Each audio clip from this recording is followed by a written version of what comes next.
जब हम डाइट और फिटनेस की बात करते हैं तो जो सबसे अनकॉमन चीज देखने को मिलती है वो है कॉमन सेंस। काफी लोग बेसिक्स भूलकर सेल्फ मेड कंसेप्ट्स में या र्यूमर्स में इतने ज्यादा इन्वॉल्व हो जाते हैं कि वो अपने बेसिक्स भूल जाते हैं और वो ये भूल जाते हैं कि जो फूड्स वो हजारों सालों से कंज्यूम कर रहे हैं वो सडनली किसी के कहने पर खराब नहीं हो सकते। और ऐसी ही बहुत सारी मिथ्स मार्केट में अक्सर घूमती रहती हैं और सुनने को मिलती हैं। मैक्सिमम केसेस में जो लोग मेरे पास आते हैं किसी डाइटिशियन को कंसल्ट करने के बाद और काफी हद तक दुखी हो चुके होते हैं, तो जब भी मैं उस डाइटिशियन की डाइट देखता हूं तो मैं देखता हूं कि 90% चेंजेस सिर्फ इसलिए करे गए हैं क्योंकि उस डाइटिशियन को पे करा जा रहा है। तो उस पेमेंट को जस्टिफाई करने के लिए कोई ना कोई चेंज तो करना पड़ेगा जिसकी जरूरत नहीं होती, लेकिन जो क्लाइंट होता है वो सफर करता है क्योंकि इस क्लाइंट को हम कंफ्यूज कर देते हैं। तो कोई डाइटिशियन हाई प्रोटीन डाइट देता है, कोई लो कार्ब डाइट देगा, कोई लो फैट डाइट देता है, कोई high fat high protein diet देता है, लेकिन at the end of the day balance नाम की चीज की कोई बात नहीं करता क्योंकि हम ये भूल जाते हैं कि जो हमारे सामने वाला क्लाइंट है उसको कैलोरीज और टाइमिंग से कोई मतलब नहीं है। उसे मतलब है अपने टेस्ट बड से, अपने कल्चर से, अपने सेंसिटिविटी एलर्जी से, और उसके बाद आती हैं कैलोरीज। और हम उसे अक्सर देते हैं बहुत ही यूजलेस फूड्स जो एक्चुअली में तो हेल्दी नहीं है लेकिन उनको मार्केट हेल्दी किया जाता है। उनमें से सबसे कॉमन एग्जांपल आता है वो आता है ब्राउन ब्रेड्स का। और बहुत सारे डाइटिशियन, इनफैक्ट बहुत सारे लोगों को ये पता है लेकिन फिर भी इस मिथ का कोई एंड नहीं नजर आता। मैंने बहुत सारे कॉमन लोगों से पूछा कि आप क्या प्रेफर करते हैं, ब्राउन ब्रेड या रोटी? तो आइए देखते हैं कि उन्होंने क्या जवाब दिया। For me, I guess roti is healthy. Yeah. And what about paratha and brown bread? Paratha without butter. Okay, paratha Yeah. without butter. Yeah. Okay, so why do you think roti is healthy? I feel that bread is heavier and it has It more. cannot be in any pure form. more- Roti is definitely something we know where it's coming from, and eventually we know it's going to us. With the bread, we really don't know where it's coming from. What are the things that they put in it? Yeah. So to go back to it, I think roti makes more sense. We know where. And the ingredients we put in roti, we know what we're Yeah. putting. We're using multi things, so that I feel. Thank you. I believe roti. अच्छा, और पराठा और brown bread में से क्या healthy है? I would prefer paratha, but with the less of oil. Okay, less of oil. Yeah. Okay, so why do you think roti is healthy या paratha is healthy? ऐसा क्यों लगता है? Roti or paratha is much more healthier because it is less complex and it is much easy to digest. So I would prefer roti or a less oiled paratha more over a brown bread, which is quite a processed food. Roti. Okay. और पराठा और brown bread में से क्या healthy है? I think paratha. Paratha. क्यों, ऐसा क्यों लगता है? Roti, I think carbs we needed for energy, so I think roti is very healthy, and brown bread is somehow processed. I don't think so. Brown, it's just a color. It's only a bread. Your is same. So brown bread is more processed, इसलिए. Yes.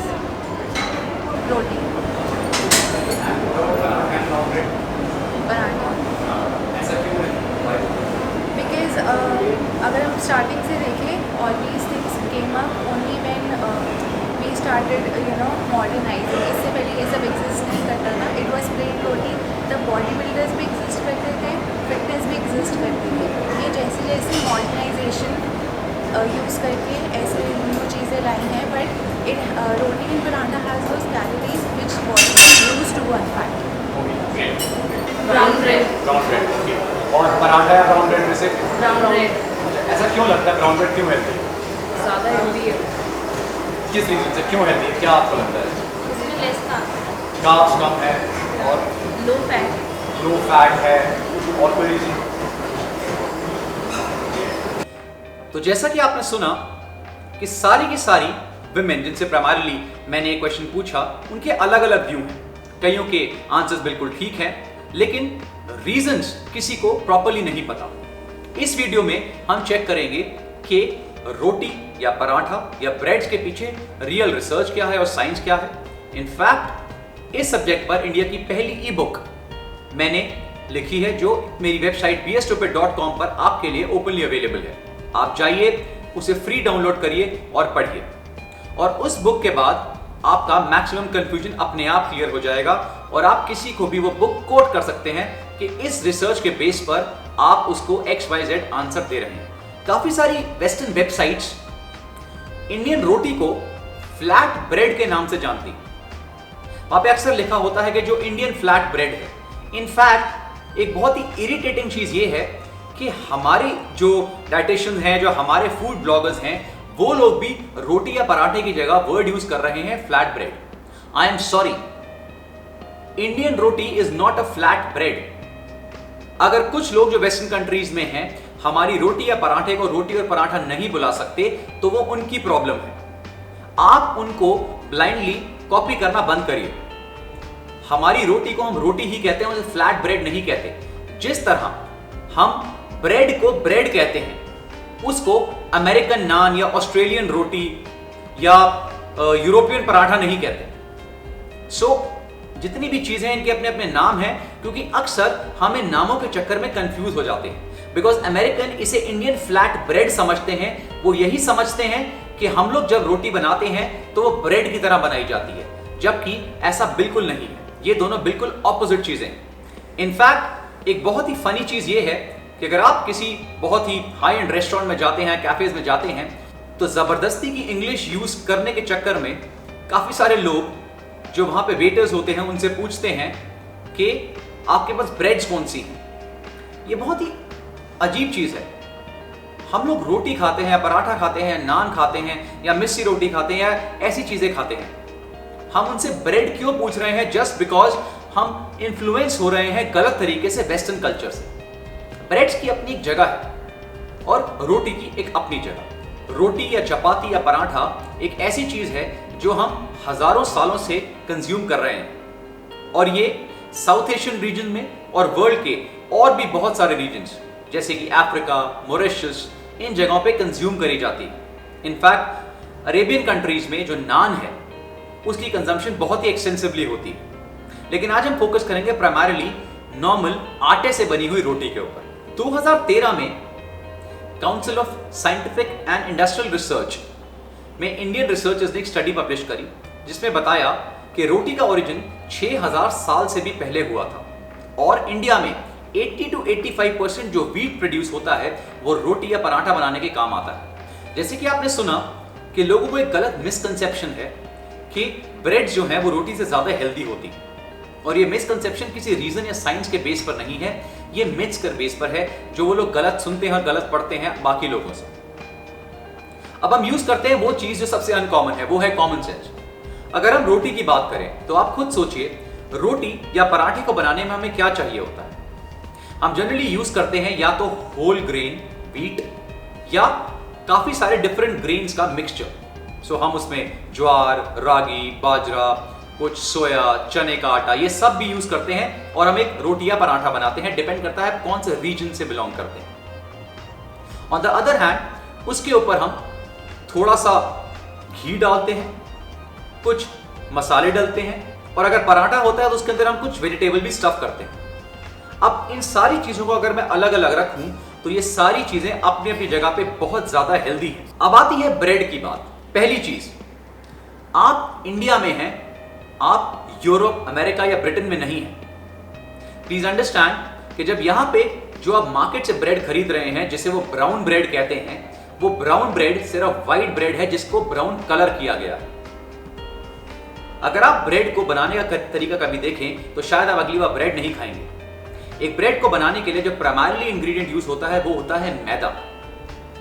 काफी breads में 100% मैदा use होता है, but आजकल जो whole wheat breads आ रही हैं उनमें भी मैक्सिमम केसेस में मैदा यूज होता है और उसके पीछे इंग्रेडिएंट्स में लिखा होता है। उसके अलावा इसमें पड़ती है चीनी, और चीनी इसलिए डाली जाती है ताकि आपको वो स्वीट टेस्ट आए। उसके बाद इसमें नमक डलता है, कैरामल कलर डलता है, यीस्ट डलती है ताकि ये फूले। तभी अगर आप एक रोटी या पराठा सुबह बनाते हैं तो आप उसको कुछ घंटों के बाद कंज्यूम नहीं कर सकते, बिकॉज वो खराब हो जाता है, वो फ्रेश होता है। ऑन द अदर हैंड जो ब्रेड्स होती हैं वो मार्केट में हफ्ता 10-10 दिन पड़ी रहती हैं और फिर भी आप उसे कंज्यूम कर पाते हैं। वो इसलिए क्योंकि उसमें बहुत तरह के प्रिजर्वेटिव्स ऐड करे जाते हैं। इसका मतलब ये नहीं है कि ब्रेड्स हेल्दी नहीं होती। अगर आप रियल तरीके से, जो ट्रेडिशनल तरीके से ब्रेड्स बनती हैं, अगर आप उन्हें खाएं तो वो बहुत हेल्दी होती हैं। लेकिन जनरली इंडिया में वैसी ब्रेड्स मिलना बहुत ही रेयर है, स्पेशली जो आपके कन्वेंशनल मार्केट में शॉप्स हैं, यहां तो इट्स नेक्स्ट टू इम्पॉसिबल। हाँ, अगर आप इंडिया से बाहर ट्रैवल करते हैं, जैसे यूरोप में जाते हैं, वहां पे कुछ गांव में जाते हैं, तो वहां पे जो ट्रेडिशनल ब्रेड मेकिंग जो उनकी टेक्निक्स हैं वो बहुत ही अमेजिंग है, और वो ब्रेड बहुत ज्यादा हेल्दी होती है, और वो कभी भी मैदे से नहीं बनती, उसमें हमेशा होल ग्रेन्स यूज किए जाते हैं। So please when you talk about roti या ब्रेड, आप ये भी सोचिए कि आप कौन से कंट्री से, कौन से रिलीजन से, कौन से रीजन से बिलोंग करते हैं। बहुत सारी वेबसाइट ऐसी हैं जो अपने स्टूपिड से रीजन को जस्टिफाई करने के लिए कैलोरीज का सहारा लेती हैं कि ब्राउन ब्रेड में कैलोरी कम होती है, रोटी में ज्यादा होती है। ऐसा बिल्कुल नहीं, हार्डली 5 से 7 कैलोरीज का टोटल फर्क आता है, और उसमें भी बहुत सारी वेरिएशन हो सकती है depending on the size of the bread and paratha. लेकिन मेन प्रॉब्लम्स आपकी क्वांटिटी की नहीं, मेन प्रॉब्लम आती है क्वालिटी की, कि उसमें कंटेंट्स की क्वालिटी का यूज हो रही है। काफी लोग मुझे कहते हैं कि सर मार्केट में तो होल व्हीट ब्रेड मिलती है, उसका क्या? जैसे कि मैंने आपको बताया कि अगर आप कोई भी चीज प्योर होल व्हीट से बनाएंगे, जैसे कि ब्रेड, वो बहुत जल्दी सूख जाएगी। इसलिए जब आप ब्रेड को हाथ में लेते हैं, उसे दबाते हैं, तो उसके अंदर रिफाइंड ऑयल पड़ता है जिससे वो प्रिजर्व रहती है। और अगर प्योर होल व्हीट से कोई भी चीज बन रही है, वो सूख जाएगी, वो आपके हाथ में आते ही क्रम्बल हो जाएगी, और जो आपका दुकानदार है या जो आपका मैन्युफैक्चरर है उस ब्रेड का, कंपनी जो है, वो हमेशा घाटे में जाएगी। तो उनका काम होता है किसी भी चीज को ज्यादा से ज्यादा टाइम तक लास्ट कराना, ताकि उनका प्रॉफिट मैक्सिमाइज हो। जब हम न्यूट्रिशन की भी बात करते हैं तो होल व्हीट अपने में बहुत न्यूट्रिशियस होता है, लेकिन आजकल काफी लोगों ने रोटी या पराठे का जो आटा होता है उसमें काफी तरह के आटे मिलाने शुरू कर दिए हैं, काफी ग्रेन्स मिलाने शुरू कर दिए हैं। काफी लोग उसमें सोया और चने का आटा या बाजरा या ज्वार वगैरह ऐड करते हैं, जिससे उसकी जो न्यूट्रिशनल क्वालिटी है, कंटेंट है, वो बहुत ज्यादा एनहांस हो जाता है। और आप भी ये कोशिश कर सकते हैं, ट्राई कर सकते हैं, लेकिन आपको थोड़ा सा टेस्टिंग करनी पड़ेगी, क्योंकि हर एक को टेस्ट पसंद नहीं आता। तो आप कोशिश करिए और देखिए कि कौन से कॉम्बिनेशन से आपको मैक्सिमम उसका टेस्ट आता है। जब हम रोटी की बात करते हैं तो प्लीज अंडरस्टैंड, जैसे कि मैंने बताया, हजारों सालों से कंज्यूम करी जा रही है, और आज भी पूरे साउथ एशिया में ये बहुत ही एक्सट्रीम अमाउंट में कंज्यूम करी जाती है। अगर आपने कभी वर्ल्ड के लॉन्गेस्ट लिविंग लोगों के बारे में सुना है, तो उसमें से एक बहुत ही फेमस कम्युनिटी है, वो है हुंजा कम्युनिटी, जो इंडिया और पाकिस्तान के एरियाज में मिलती है। इस कम्युनिटी के ऊपर जब रिसर्च करी गई तो उन्होंने देखा कि रोटी इनकी रेगुलर डाइट का बहुत ही मेजर पार्ट है, और ये लोग बहुत ही हेल्दी और लॉन्ग लाइफ जीते हैं। तो इसका मतलब ये है कि रोटी किसी भी एंगल से आपको अनहेल्दी नहीं बनाती, शायद आपके लाइफ स्पैन को एनहांस ही कर रहा है। तो आप सोचिए, अगर आप हजारों सालों से रोटी या पराठा कंज्यूम कर रहे हैं, आपके एंसेस्टर्स वो खा रहे हैं, या तो हजारों सालों से सारे गलत थे, या पिछले 5 या 10 सालों में कोई स्मार्ट हो गया है, ऐसा बिल्कुल नहीं हुआ। So please use your common sense and use science. आप, जैसे कि मैंने बताया, मेरी ई बुक को डाउनलोड कर सकते हैं और सारी की सारी रिसर्च और रीजनिंग डिटेल में पढ़ सकते हैं, और इसमें मैंने बहुत सारी एंटरटेनिंग नरेशन और स्टोरीज भी डाली हैं जो आपको पढ़ के अच्छा लगेगा। सो आज के बाद अगर आपको कोई भी कहता है कि ब्राउन ब्रेड रोटी से ज्यादा हेल्दी है, तो आप उसको एक ही चीज कहिए, डोंट बी स्टूपिड।